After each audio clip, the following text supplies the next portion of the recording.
making of steel. British steel for a British car. But first, to make the ingot a sheet.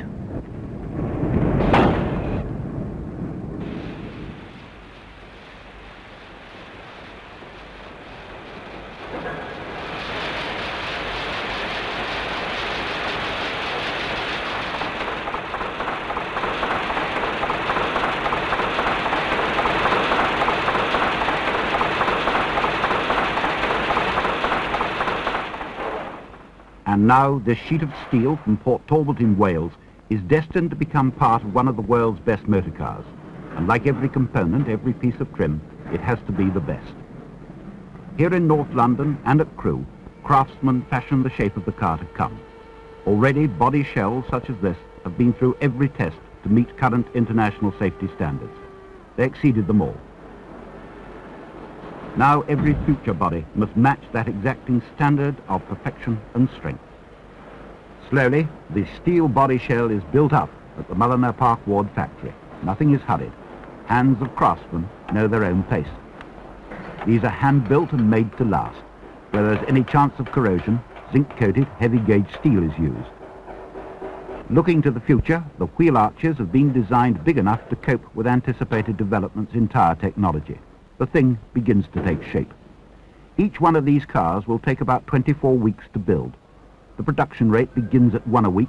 By 1976, they will be turning out 2 a week.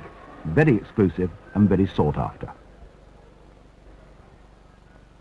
There is one man in this organization whose sole job it is to go round the world selecting the walnut wood for this veneer, and then to make sure of the perfection of the matching. That is how it has always been. That is the tradition. The customer will notice the change of fascia, but other things never change.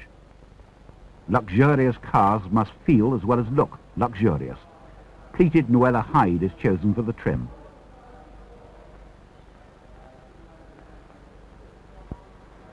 Now we are near the end of the weeks of building.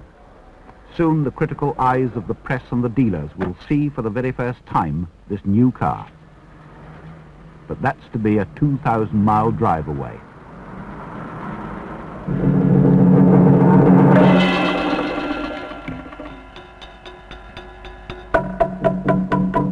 Altogether, 11 cars are making their way towards the Island of the Sun, as it's called by the travel brochures.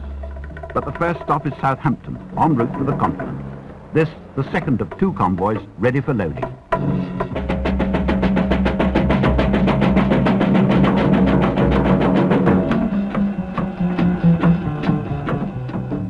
At night, there are few to see the beginning of a rare event, for this is what this is, the launch of a new Rolls Royce.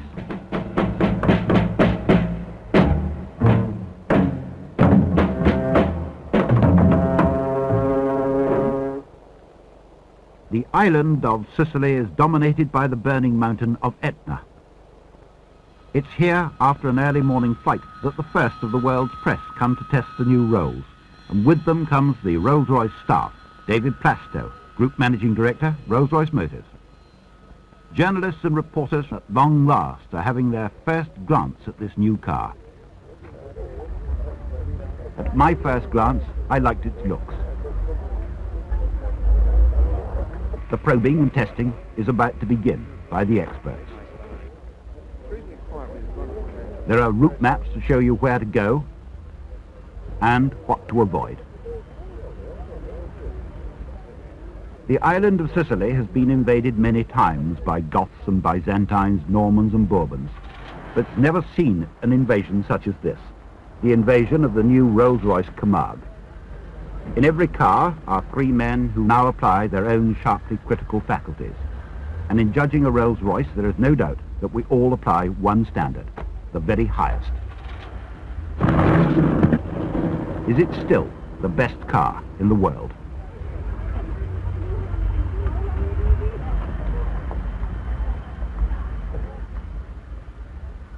Some wondered if the roads of Sicily were the best for testing the Carmargue. The tracks through the citrus groves are harsh and jagged. There are few flat, straight roads. Mostly they twist and wind, an exacting test ground. The Carmargue is built for the Rolls Royce owner who wants to drive himself, but it has plenty of room in the back. It's by no stretch of imagination a 2+2. It's a full four-seater. Styled by the Italian designer Pininfarina, it's perhaps appropriate that these unchanging Sicilian streets should be the first to see the Carmargue.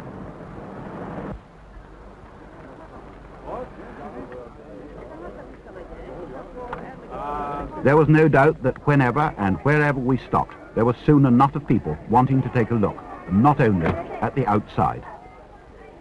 Under the bonnet, a well-proven mechanical unit, a 6,750cc aluminium alloy V8 engine, which, with its lower compression ratio, can operate well on reduced lead content fuels. If you can persuade someone to try, they'll find that the big doors give plenty of room for front and rear seat passengers to get in, and the fully adjustable seat positions are as comfortable as your own armchair. One day, who knows, maybe he'll own one. Nearly every one of the motoring correspondents remarked upon the use of space with the Carmargue, not only inside, but also when it came to luggage room. It could carry anything, or nearly.